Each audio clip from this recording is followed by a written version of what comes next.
Hello friend, চলে আসলাম নতুন একটি ভিডিও নিয়ে। 36 সাইজ চুড়িদার সেমিস কাটিং করে তোমাদেরকে আমি আগের ভিডিওতে দেখিয়েছি। আজকে দেখাবো সেটা তৈরি করে, মানে কিভাবে তৈরি করতে হয়। তার জন্য কাটিং করা কাপড়টা নিয়ে নিলাম। প্রথমে আমি হাতার কাজ তৈরি করব। হাতার একটু উল্টা সিধা করে নিলাম, চক কষলাম সেটা উল্টা দিক। আমি আগে পয়েন্ট করে রেখেছিলাম, সেই পয়েন্টটা সেলাই করে নেব। ঠিক এভাবে মোটামুটি দুটো ভাঁজ দিয়ে সেলাই করে নিতে হবে।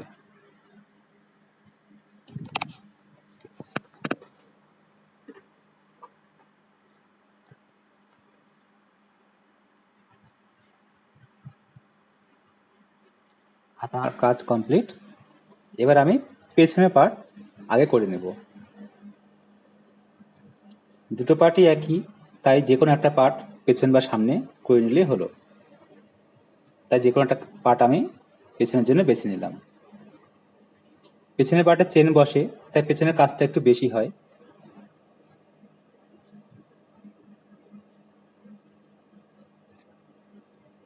খুব বেশি বড় গলা হবে না। গলার চওড়া আমি 1.5 নিয়ে নিচ্ছি এবং লম্বা নিচ্ছি 4 মতো। এইভাবে বক্স করে নিচ্ছি। এবার রাউন্ড শেপ দিয়ে নিচ্ছি।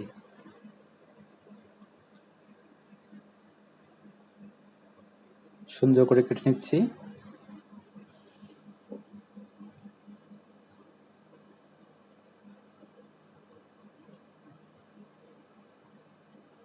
এবার চেনটাকে ঠিক এভাবে ধরে মোটামুটি একটু বাকি রেখে কেটে নিতে হবে। পুরো চেনটা দেওয়া যাবে না। পুরো চেন দিলে পরে হিপের নিচে চলে যায়। হিপের নিচে চেন বসলে দেখতে ভালো লাগে না। এবার চেন লাগানোর জন্য একটা পট্টি লাগবে, তার জন্য একটা কাপড় নিয়ে নিলাম। মোটামুটি 3 থেকে 4 ইঞ্চি চওড়া মতন কাপড়টা, সেটা একটা সেলাই দিয়ে নিলাম। এবারে ঠিক এইভাবে উল্টো করে কাপড়টা বসিয়ে নিয়ে বিছিয়ে নিয়ে চেন পট্টিটা এইভাবে লাগিয়ে নিতে হবে। ঠিক মিডিলে, চেন পট্টিটার মিডিলে এইভাবে বসিয়ে নিয়ে 2 সুত মতো মার্জিন রেখে একটা সেলাই দিয়ে নিতে হবে। এটা পয়েন্ট করে নিলাম ঠিক মিডিলের জন্য, যাতে চেনটা মিডিল দেখা যায়, হেঁকে বেঁকে না যায়। দুপাশে এইভাবে সেলাই করে নিতে হবে।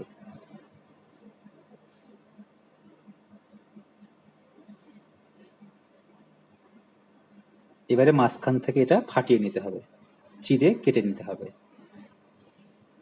এবার যে কোনাটা থাকে সেই কোনাটা ঠিক এইভাবে সুতোটা যাতে না কেটে যায়, ঠিক সুতোর ধার দিয়ে একটু কেটে নিতে হবে। তারপর একটা চাপ সেলাই দিয়ে নিতে হবে। চাপ সেলাইটা পড়বে পট্টি কাপড়টার উপরে, যে বাড়তি কাপড়টা নিলাম তার উপরে।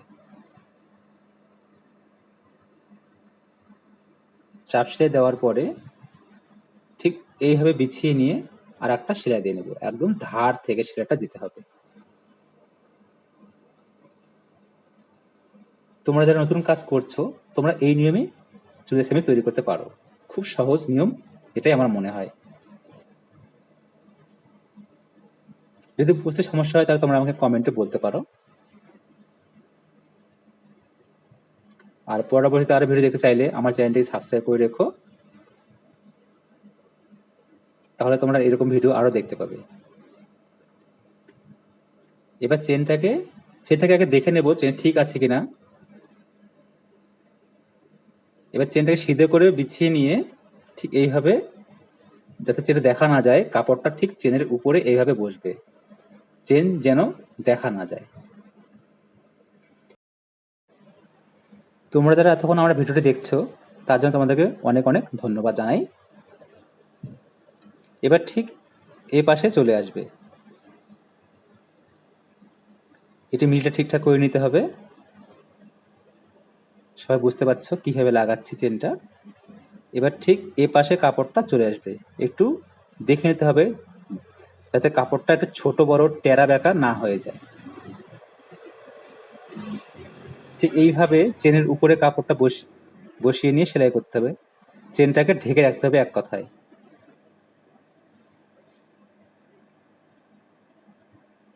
চেনটা আমার ম্যাচিং কালার হয়নি, কারণ ড্রেসটা ছিল আমার এমার্জেন্সি সময়ে অনেক সময় ম্যাচিং চেন পাওয়া যায় না।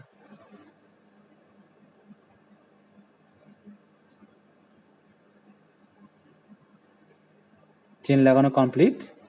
এবার পেছনে যাতে না ফোটে পিঠে, তার জন্য কাপড়টা এভাবে উল্টো করে নিয়ে, মানে উল্টিয়ে নিয়ে সেলাই করে দিলাম। না হলে চেনে যে হুক থাকে একটা লোহার মতো, সেটা পিঠে ফোটে।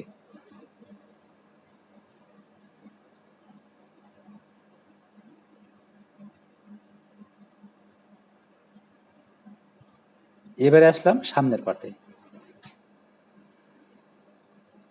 একটু ছোট্ট করে তালপাট কেটে নিচ্ছি।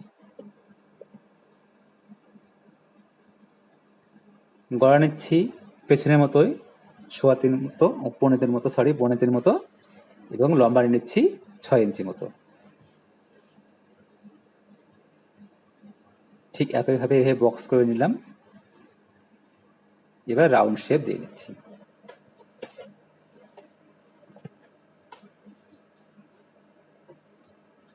সুন্দর করে সাবধানের সঙ্গে এভাবে কেটে বের করে নিচ্ছি।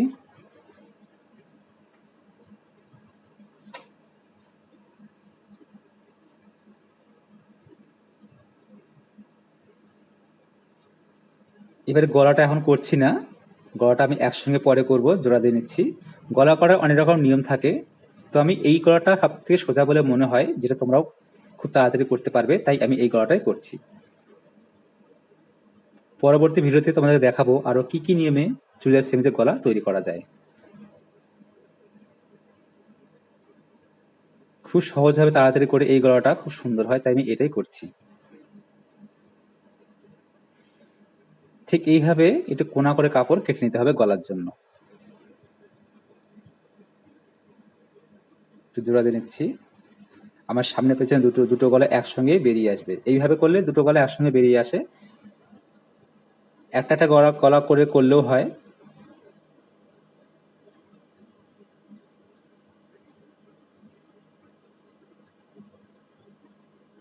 ঠিক সিধে পাঠে এইভাবে বসিয়ে নিয়ে সে পট্টি কাপড়টা সেলাই করে নিতে হবে। 2 সুত মতো কাপড় মার্জিন রেখে, সেলাই মার্জিন রেখে বসিয়ে নিতে হবে।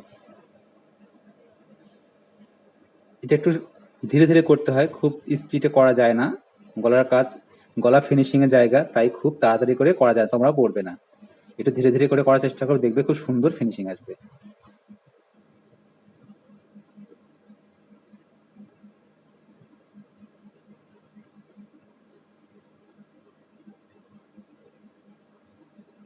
কমপ্লিট। এবার একটু কেটে দেবে এবার। সাবধানে কাটতে হবে যাতে সুতোটা না কেটে যায়। যে সেলাইটা করলাম সে সুতোটা কেটে গেলে কিন্তু মুশকিল।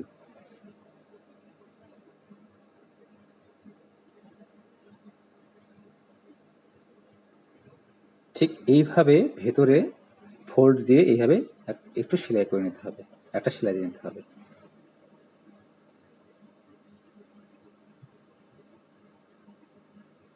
আমি ফোল্ডটা ভালো করে দেখাচ্ছি। ঠিক এইভাবে দেখতে পাচ্ছ, ঠিক এইভাবে এর উপরে বিছিয়ে নিয়ে, সবকিছু এইভাবে বলা যায় না, কিছু কিছু জিনিস সামনাসামনি হলে খুব ভালো হয়। তো যাই হোক, তোমরা একটু কষ্ট করে বুঝে নিও। এর বাড়তি কাপড়টা এইভাবে কেটে নিচ্ছি। এটা চাইলে হাতে সেলাই দেওয়া যায়, কিন্তু আমি হাতে সেলাই দেওয়ার আগে একটু বসিয়ে নিচ্ছি। হাতে সেলাই দেওয়ার পরে এটা খুলে ফেলতে হয়। যদি মনে হয় হাতে সেলাই দেবে না, তাহলে একটু ফিনিশিং এর সঙ্গে সেলাইটা করতে পারলে কোনো ব্যাপার না, দেওয়া যায়।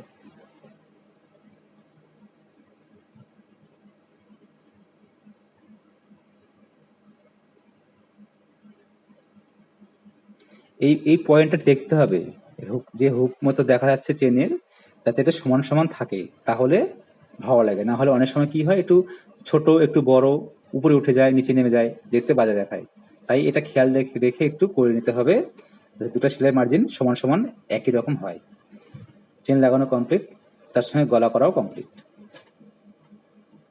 এবার আমি হাতা লাগিয়ে নেব। খুব সুন্দর ফিনিশিং এসেছে। এইভাবে গলা করলে খুব সুন্দর, খুব ভালো দেখায়, ফিনিশিংও খুব ভালো আসে। আমার তো এটাই খুব ভালো লাগে। এবার হাতাটাকে ঠিক এইভাবে বিছিয়ে নিয়ে, সিধা পাটে এইভাবে বিছিয়ে নিয়ে এইভাবে ধরে, দেখতে পাচ্ছ, এইভাবে ধরে মিডল পয়েন্টটাকে ঠিকঠাক রেখে, এইভাবে পয়েন্ট ঠিক রেখে, বাড়তি হলে বাড়তি হলো, বাড়তিই হয়। এইভাবে এই নিয়মে কাটলে হাতা কখনো ছোট হয় না, বাড়তি হয়। বাড়তি হয় ভালো, কেটে বাদ দেওয়া যায়। কিন্তু ছোট হলে টানাটানি করলে ফিনিশিংটা খারাপ হয়ে যায়। এই যে মিডল পয়েন্টটা, এটাকে ঠিকঠাক মেলাতে হবে।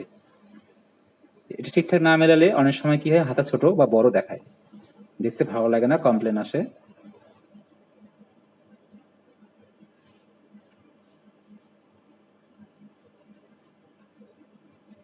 দুটো হাতে লাগানো কমপ্লিট, খুব সুন্দর ফিনিশিং এসেছে। এইভাবে তোমরাও করতে পারো, এই নিয়ম ধরে করলে।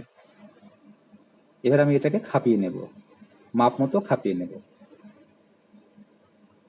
ছাতি আমার 36, 36কে দুটো ভাগ করে 18, তার সঙ্গে আমি 1 ইঞ্চি বেশি নিয়ে নিচ্ছি। 1 ইঞ্চি বেশি রাখতে হয়। কারণ 1 ইঞ্চি বেশি রাখতে হয় এই জন্যই, কারণ নিঃশ্বাস প্রশ্বাস বলে একটা ব্যাপার থাকে, যার জন্য 1 ইঞ্চিটা বেশি রাখতে হয়। কোমরের ক্ষেত্রেও তাই। কোমর ছিল 32, 16, তার সঙ্গে 17 নিয়ে নিচ্ছি, 1 ইঞ্চি বেশি নিয়ে নিচ্ছি।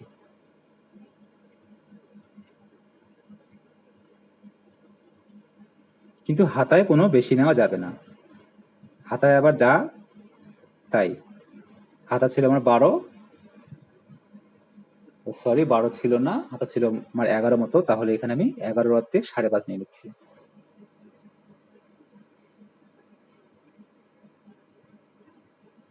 এইভাবে সেলাই দিয়ে নিচ্ছি।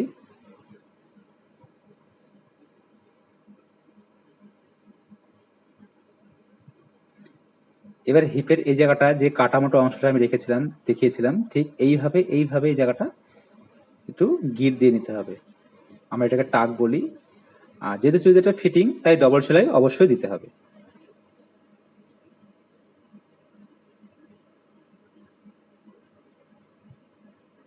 ফিটিংসের ক্ষেত্রে ডবল সেলাইটা দিতেই হয়। ঠিক একই নিয়মে ওপর পাশটা আমি সেলাই করে নিচ্ছি, খাপিয়ে নিচ্ছি।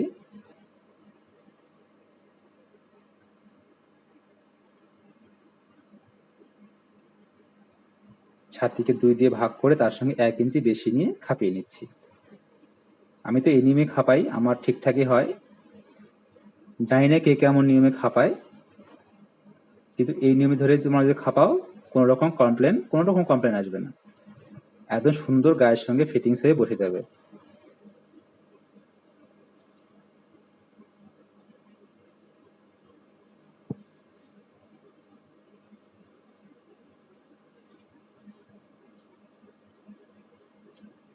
ঠিক এইভাবে এই জায়গাটা গিট দিয়ে নিতে হবে।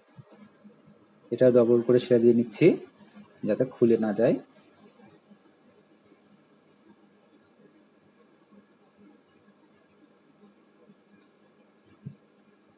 এবার সমান করে সাইডগুলো, বাড়তি যে কাপড়গুলো ঠিকঠাক সমান করে কেটে নিচ্ছি।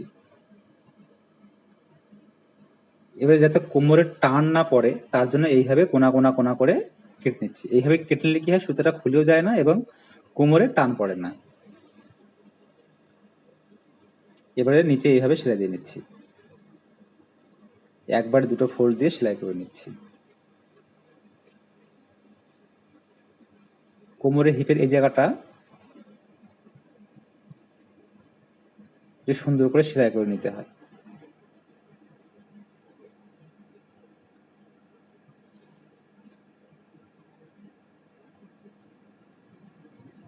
যে সুন্দর এভাবে ফিনিশিং আসবে।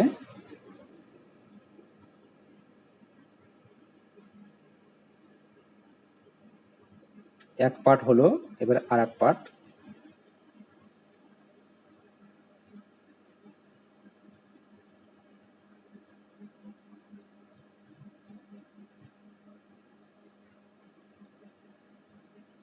নিচেও ঠিক এইভাবে সেলাই দিয়ে নিচ্ছি। এটা নিচে ঘের যেটাকে বলি আমরা। চুড়িদার সেলাই করা কমপ্লিট।